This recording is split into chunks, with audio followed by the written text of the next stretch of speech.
Welcome to today's discussion on common English mistakes beginners make. We'll be tackling 10 common errors, offering simple fixes, and, making English learning fun. Ready to dive in? Absolutely. Let's tackle these tricky grammar gremlins head on.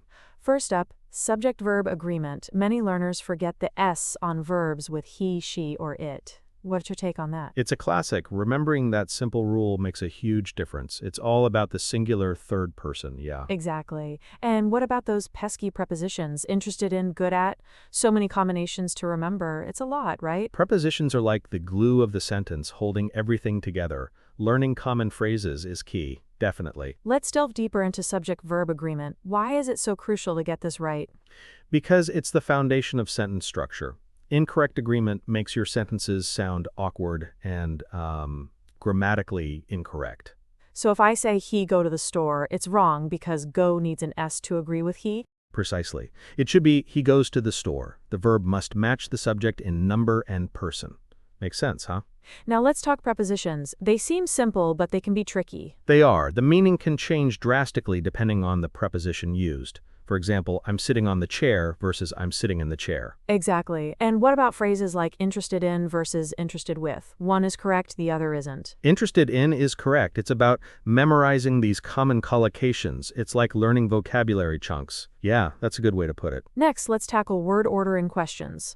Why do we invert the subject and verb? It signals that it's a question. It's a fundamental difference between statements and questions in English. So instead of saying, you live where, we say, where do you live? Exactly. The auxiliary verb comes before the subject. It's a key feature of English question formation, right? Let's move on to pronouns. Many learners confuse I and me. I is the subject pronoun, me is the object pronoun.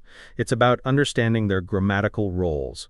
So she gave the book to I is incorrect? Yes, it should be. She gave the book to me. Me is the object of the preposition to. Simple but important. Another common mistake is using don't with he, she, or it. It should be, doesn't. It's a matter of agreement again. So he don't like it is wrong? Absolutely. It should be he doesn't like it. The correct negative contraction is doesn't.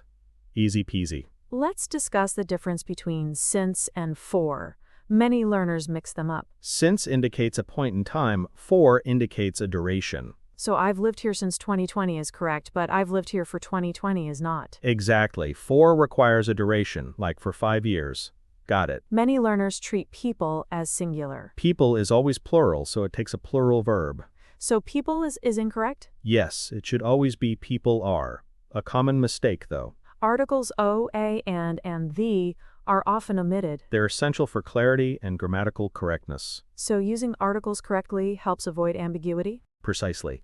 They signal whether a noun is specific or general. Makes a big difference. Direct translation from one's native language often leads to unnatural phrasing. It's crucial to learn English sentence structures naturally. So instead of translating word for word, we should learn common phrases? Absolutely. It leads to more fluent and natural sounding English. Definitely. Finally, many overused very. It's better to use stronger, more descriptive words. So instead of very big, we should say huge? Exactly. It adds more impact and precision to your language. Much better. The briefing document also suggests creating engaging YouTube content around these mistakes. What are your thoughts on that? Visual aids and interactive elements are key for online learning.